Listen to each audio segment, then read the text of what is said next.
Hi friends, ಇವತ್ತು ಅಂಜನಾದ್ರಿ ಬೆಟ್ಟದಲ್ಲಿರುವಂಥ ಈ ಗವಿ ಆಕಾರದ ಗುಂಡು ಕಲ್ಲಿನ ನಡುವೆ ಇರುವಂಥ ದಾರಿಯ ಕುರಿತು ನಿಮಗೆ ಹೇಳ್ತಾ ಇದ್ದೀನಿ. ಅದರಲ್ಲೇ ನೋಡಿ ಆಂಜನೇಯ ಸ್ವಾಮಿಯ ಮುಖ ಕಾಣ್ತಾ ಇದೆ. ಅಲ್ಲಿಂದ ಜನರಿಗೆ, ಭಕ್ತಾದಿಗಳಿಗೆ, ಪ್ರವಾಸಿಗರಿಗೆ ಆಂಜನೇಯ ಸ್ವಾಮಿ ಈ ತಲೆ ಮೇಲೆ ಕೈ ಇಟ್ಟು ಆಶೀರ್ವಾದ ಮಾಡಿ ಗುಂಡಿನ ಕೆಳಗಡೆಯಿಂದ ಕಳಿಸ್ತಾ ಇದ್ದಾನೆ ಅಂತಲೇ ಹೇಳ್ಬೋದು. ಆ ರೀತಿ ಫೀಲ್ ಆಗುತ್ತೆ ಅಲ್ಲಿ ನಾವು ನಡೆದಾಡಿದರೆ.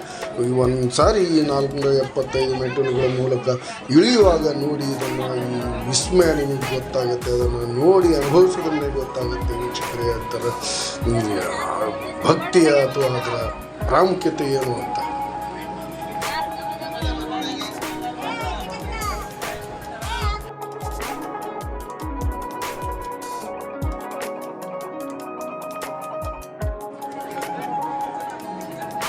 ಆಂಜನಾದ್ರಿ ಬೆಟ್ಟದ ಮುಖ್ಯ ದ್ವಾರದ ಮೂಲಕ 575 ಮೆಟ್ಟಿಲುಗಳನ್ನು ಹತ್ಕೊಂಡು ಬಂದು ಕೊನೆಯಲ್ಲಿ ದರ್ಶನವನ್ನು ಮುಗಿಸಿಕೊಂಡು ಆಂಜನಾದ್ರಿ ಬೆಟ್ಟದ ಮೇಲಿಂದ ಪ್ರಕೃತಿ ವಿಸ್ಮಯವನ್ನು ಸೊಯ್ದು ಆಂಜನಾದ್ರಿ ಸ್ವಾಮಿಯ ದರ್ಶನದ ದಿಂದ ಪುನೀತರಾಗಿ ಅವರ ಆಶೀರ್ವಾದವನ್ನು ಪಡೆದುಕೊಂಡು ಆಂಜನಾದ್ರಿ ಬೆಟ್ಟದ ಬ್ಯಾಕ್ ಸೈಡ್ ಮೂಲ ಸರಳ ದಾರಿಯ ಮೂಲಕ ಇಳಿಬೇಕಾಗತ್ತೆ. ಅಲ್ಲಿ 425 ಸರಳ ಮೆಟ್ಟಿಲುಗಳಿರುತ್ತೆ. ಅದಕ್ಕೆ ಅದನ್ನು ಮೂಲ ಸರಳ ದಾರಿ ಅಂತಲೇ ಹೇಳ್ತಾರೆ ವೀಕ್ಷಕರೇ.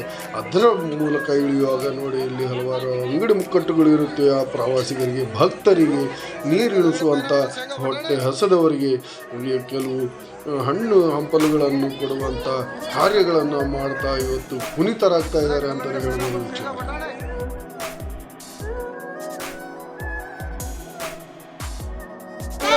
ಶೇಂಗಾ ಬಟಾಣೆ 20 ಕಲ್ಲಂಗಡಿ ಪೈನಾಪಲ್ ಶೇಂಗಾ ಬಟಾಣೆ 20 ಕಲ್ಲಂಗಡಿ ಪೈನಾಪಲ್ ಶೇಂಗಾ ಬಟಾಣೆ ಕಲ್ಲಂಗಡಿ ಪೈನಾಪಲ್ ಶೇಂಗಾ ಬಟಾಣೆ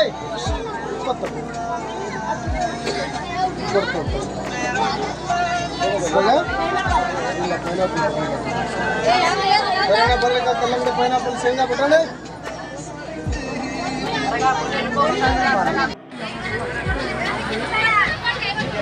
ಬರೇ ಕಲ್ಲಂಗಡಿ ಪೈನಾಪಲ್ ಶೇಂಗಾ ಬಟಾಣೆ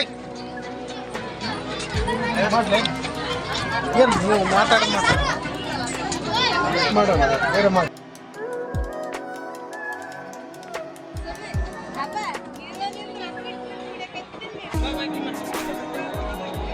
ಬರೇ ಕಲ್ಲಂಗಡಿ ಪೈನಾಪಲ್ ಶೇಂಗಾ ಬಟಾಣೆ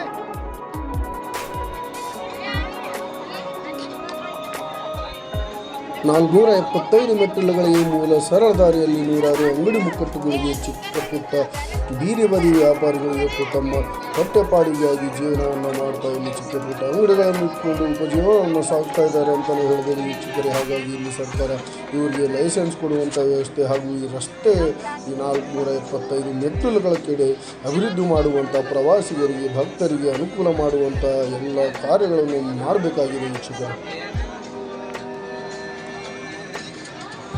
ಆಂಜನಾದ್ರಿ ಬೆಟ್ಟದ 575 ಮೆಟ್ಟಿಲುಗಳಲ್ಲಿ ಬಹಳಷ್ಟು ರಶ್ ಇರುತ್ತೆ. ಮುಂದೆ ಯಾವುದೇ ರೀತಿಯ ನುಗ್ಗಲುಗಳು ಆಗದ ರೀತಿಯಲ್ಲಿ ಸರ್ಕಾರ ಎಚ್ಚರಿಕೆ ವಹಿಸಬೇಕಾಗಿದೆ.